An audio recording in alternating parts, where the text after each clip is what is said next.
안녕하세요. 첫 사연은 저의 지인 이야기부터 시작해 볼까 합니다. 구독과 좋아요는 저에게 큰 용기입니다. 저는 박연옥, 올해 62살입니다. 지난해 봄까지 서울에 있는 한 은행의 지점장이었죠. 은행에서 일을 시작한 건 20대 후반부터였죠.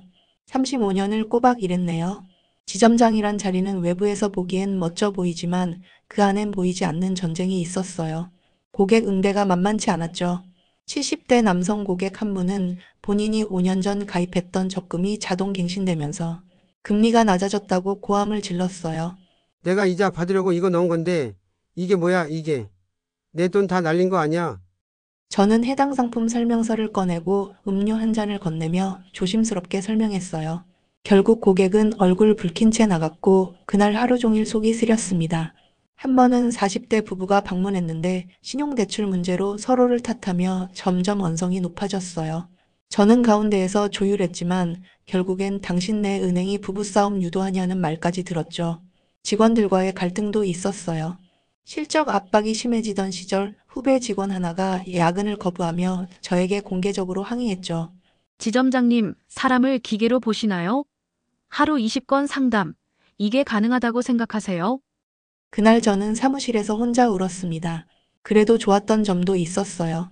급한 일 생긴 고객에게 예외 처리해주고 감사 인사를 받았을 때, 혹은 20년 넘게 거래한 할머니가 직접 구운 빵을 들고 오셨을 때, 연옥 씨 당신이 있어서 참 다행이야. 그 말이 저를 버티게 해줬죠. 남편과는 29에 결혼했습니다. 같은 은행에서 처음 만났어요. 성실하고 조용한 사람이었고 저보다 2살 위였어요. 처음엔 친구 같고 마음을 나눌 수 있는 동료였죠. 결혼 후엔 가끔씩 퇴근길에 같이 마시는 포장마차 소주 한 잔으로 서로의 고단함을 달랬죠. 그땐 영화 보러도 가고 1년에 한두 번씩 여행도 가곤 했죠. 하지만 세월이 흐르며 점점 대화가 줄고 서로 다른 방향을 바라보게 됐어요. 남편은 5년 전 뇌경색으로 쓰러졌고 지금은 요양병원에 계세요. 저를 보며 은행 사람 맞네 라고 하세요. 가끔 제 이름은 기억 못해요. 그럴 때마다 가슴이 무너져 내리죠. 딸은 37, 미국에서 광고회사에 다닙니다. 4년 전 외국계 회사로 이직하며 완전히 정착했어요. 이제는 현지에서 만난 남편과 함께 살고 있고 작년엔 첫 손주가 태어났습니다. 엄마도 엄마 인생 살아. 이제 엄마 위해서도 살아봐야 하지 않을까? 그 말은 딸이 떠나며 제게 남긴 말이었어요. 저는 그 말을 늘 마음속에서 되뇌입니다. 퇴직 후 저는 꽤 오랜 시간을 방황했습니다. 처음엔 해방감이 컸어요. 35년 동안 아침 7시에 눈 뜨고 밤 12시에야 잠자리에 들 수 있었던 삶에서 벗어난 건 마치 오랜 시간 감옥에 갇혀 있다가 해방된 기분이었죠. 하지만 2달, 3달이 지나자 슬슬 불안이 찾아왔습니다. 낮잠을 자도 개운하지 않고 일어나면 뭐부터 해야 할지 모르겠고 하루가 길고도 의미 없이 느껴졌습니다. 그 시간을 견디기 위해 저는 이것저것 시도했어요. 동네 문화센터에서 수채화도 배우고 요가도 끊어봤고 유튜브를 시작하려다 포기하기도 했습니다. 어느 날은 하루 종일 넷플릭스만 보다가 자책했고 또 어떤 날은 혼자 카페에 앉아 몇 시간씩 멍하니 창밖을 보기도 했어요. 가끔은 은행 일이라도 다시 하고 싶다는 생각까지 들었습니다. 그래도 그땐 내가 필요한 사람이었으니까요. 감정은 너를 띄웠어요. 아무도 나를 찾지 않는다는 외로움, 무엇 하나 제대로 못하고 있다는 무기력함. 특히 밤에는 괜히 눈물이 나곤 했습니다. 남편은 기억을 잃었고, 딸은 멀리 있었고, 저는 혼자였습니다. 그런 시간을 2년 가까이 보냈습니다. 그러다 어느 날 뉴스에서 중년 여성 창업자 인터뷰를 봤어요. 내 공간을 가진다는 건 내 삶의 중심을 되찾는 일이다. 그 말이 유난히 크게 다가왔습니다. 그때부터 저는 조금씩 방향을 틀기 시작했어요. 제가 선택한 건 카페. 제 인생에 한 번쯤은 사람들에게 따뜻한 커피와 빵을 건네는 일을 하고 싶었어요. 2번 생각할 것도 없이 제빵학원에 등록했습니다. 오전 9시부터 1시까지는 제빵 수업, 빵 반죽을 하며 손끝으로 삶을 다시 느끼는 느낌이 들었어요. 바리스타 자격증 수업은 오후반이었고 카페 시뮬레이션과 커피 추출 기술을 배웠죠. 하루가 녹초가 될 만큼 힘들었지만 30년 만에 뭔가를 새로 배우는 일은 신났습니다.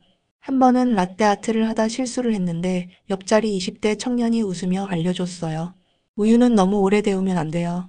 사랑도 그렇고요. 그 농담에 피식 웃었어요. 오래 기억에 남더군요. 2024년 11월 집 근처에 있는 소형 상가에 계약을 했습니다. 13평, 보증금 2천만 원, 월세 220만 원. 인테리어는 원목과 아이보리 톤으로 따뜻하게 꾸몄어요. 인테리어비 2,700만 원, 장비 구매비 1,800만 원, 집기 및 소품비 500만 원. 여러 가지 잡비 포함 꽤 많은 돈이 들어갔지만 마음이 벅차 올랐어요. 카페를 오픈하고 카페 이름은 봄날의 기억. 딸이 지어준 이름이에요. 엄마 인생의 봄 이제 시작이야. 라며요. 첫 손님은 역 미용실 원장님이었어요. 아메리카노 한 잔을 주문하시며 이런 카페 너무 원했어요. 라고 말씀하셨죠. 너무 기뻤습니다. 하지만 이틀 뒤 한 젊은 손님이 남긴 리뷰에는 무뚝뚝한 사장님, 커피 맛은 평범, 분위기는 보통 이라고 쓰여 있었어요.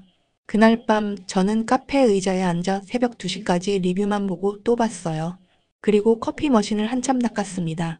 내가 더 따뜻하게 대하지 못했나 생각했죠. 가장 힘들었던 건 혼자 모든 걸 해야 했다는 거였어요. 오픈 준비, 재료 손질, 빵 굽기, 접객, 계산, 설거지, 마감 청소. 밤 11시가 되어도 끝나지 않는 일. 한 번은 할 일들은 산더미같이 많은데 생크림 만들 재료가 떨어져서 아침 6시에 마트에 다녀왔어야 했고 다음 날은 오븐 온도를 잘못 설정해서 머핀이 타버렸죠. 첫 손님이 이건 무슨 탄 냄새예요? 타서 그런지 더 고소하네요. 라며 농담을 했는데 저는 웃을 수 없었어요. 눈물이 핑 돌았거든요. 한 번은 단골이었던 직장인 손님이 점심시간에 와서 빵 아직 안 나왔어요? 점심시간 끝나가는데 하고 짜증 섞인 목소리로 말하는 거예요. 그때 너무 서두른 나머지 오븐에 손을 대었죠. 모든 게 엉망이었어요. 9개월 동안 단 한 달도 흑자를 낸 적이 없었습니다. 월 평균 고정비, 월세 220만 원, 전기가스 수도요금 60만 원, 재료비 100만 원, 약 380만 원. 매출은 평균 320만 원. 가장 잘 된 달은 380만 원, 가장 안 된 달은 240만 원. 결국 적자 누적은 총 520만 원이었고 시설과 장비 손실 포함하면 총 손해는 약 2,700만 원에 달했습니다. 권리금은 받지 못했고 대신 내부 설비 일부를 조건으로 2천만 원에 양도했습니다. 인테리어 상태가 양호했지만 워낙 상권이 약해 협상 여지가 많지 않았죠. 지금 저는 매주 2회 작은 복지관 문화센터에서 커피 나눔 자원봉사를 하고 있습니다. 이곳은 지역 어르신과 주민들이 자유롭게 드나드는 쉼터 같은 곳입니다. 오전 10시부터 11시까지 드립커피와 제가 직접 만든 과자나 빵을 대접합니다. 어르신 한 분은 매번 오셔서 연옥 씨 덕분에 좋은 시간 보냅니다. 라고 말씀하세요. 그 말을 들으면 아직도 제 마음 어딘가가 따뜻해집니다. 오후에는 어르신들 대상으로 무료 기초 경제 상식 강의도 맡고 있어요.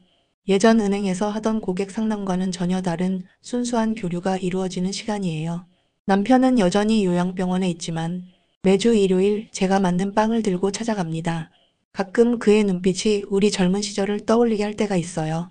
딸과는 전화통화도 자주 하고 영상통화로 손주가 자라는 것을 보는 게 저의 큰 낙입니다. 저는 이제 압니다. 내 인생의 봄은 카페가 아니라 제가 저 자신을 다시 안아준 그날 시작됐다는 걸요. 여기는 인생 편집실. 오늘은 박연옥님의 이야기를 편집해 보았습니다. 지금 당신의 인생도 한 장면을 잘라내고 새로 붙여야 할 시간일지도 모르겠습니다. 들어주셔서 감사합니다.